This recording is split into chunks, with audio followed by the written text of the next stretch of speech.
Hello everyone, Never Goshu here, bringing you his Rush Shorts videos. It's a new series I'm starting out, and the first one we're going to go through is in Honeycomb, how to make usable Honeycomb. And to start out, I thought, why not start with my favorite, which is the 6 automatic furnace, fully automated in one triangle honeycomb. So if you put something in, automatically pumps it back out. It'll suck it in, cook it, put it back. And as you can see, it's fully automated and it's internal into a honeycomb system. And you can even get the sound to go away by putting on a window. I put that on backwards, but whatever. The reason it's backwards is they can actually damage this. So if you're going to put on your window, make sure you put your window on in the proper way, which is outside. So then they damage the window, and then they still have to break that if they want to get loot out from the bottom. Alright, so we're going to cover this. It's a very basic system for your power. So in your box is going to be anywhere you want in your base, so we're not going to cover that. But what we are going to cover is the placement of the furnaces. And the reason we're going to cover that is it does have to go in a certain order in order to get everything to fit. So we're going to go ahead and run through that with you real quick so you guys can see it. Furnace is going to be facing you in this back right corner. You're going to place the furnace, and then on the top left of that furnace you're going to place the storage adapter. Your next furnace is going to go right up against that storage adapter in this corner, and once again top left placement for the storage adapter. At this point you will need to run power to this back one only in order to place your third furnace, which is going to be right off of the first one, facing out again, and you have a standard placement for your storage adapter on that one. The reason you have to do this is you can't reach, and that's one of the main steps where people mess up, you can't reach the power adapter on that back one if you do it if you install all three. So once again we're going to do the exact same thing on top. If you need to build a little shelf here to be able to stand, you can. Go ahead and run power to this first one, to this, and I need that. I'm trying to do this without flying so you guys can see that it's all doable.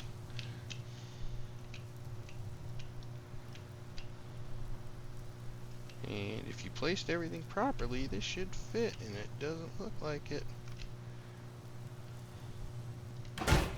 I think that's too far out. Nope, still good. I'll be darned.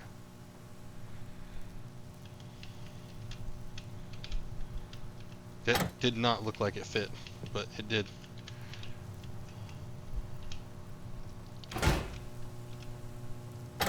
Alright, let's go ahead and place the rest of these powers real quick.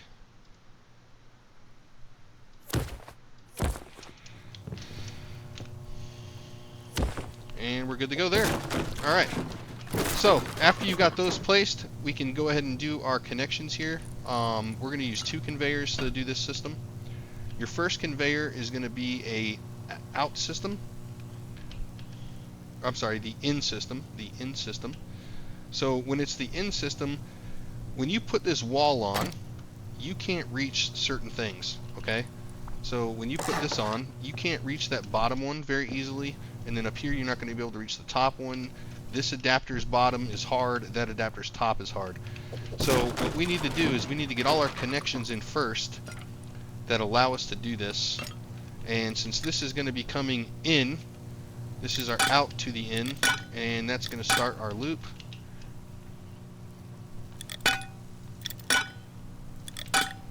So now we can reach this one after we put on the wall, which is going to connect to that. So we're going to go ahead and skip that one, and we're going to jump up, and we're going to do this to this, and this out needs to go to the in of our second conveyor. So our second conveyor's in is going to be on the bottom, and it's out, I'm sorry, on the top. Its in is going to be on the top because you can only see the out. So like so, and then we're going to place that there, and that way we can access this when the wall's on. So as you can see, we're ready for the wall now. We can upgrade it, and we can finish our connections here.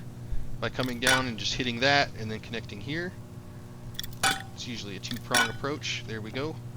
And then this one is input, is going to come out. Now you can go onto the bottom of the window, it doesn't really matter. Coming around this bend is kind of a pain in the butt,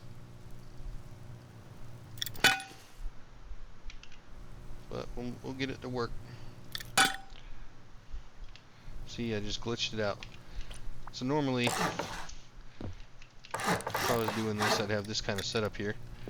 So it's just easy to flow across without having this affect it. And that's your output. Did that connect? Yeah, okay.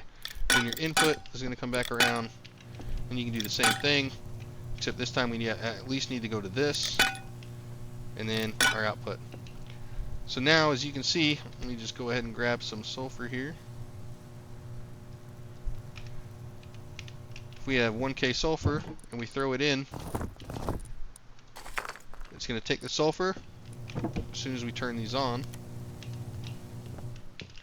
It's going to pull it in, cook it, and send it back out.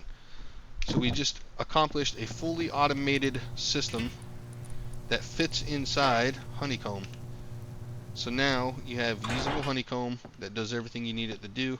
And the best part about all of this is when you put on the window to seal that honeycomb and to have it as usable honeycomb, you no longer hear the sounds, but everything still functions. So if you do it in that order, it'll work. And I hope you guys enjoyed this video. Again, this is Never Be Go Shoe with short clips for Rust, and this is the 6 automated electric furnaces in usable one triangle honeycomb. Thanks for watching, guys.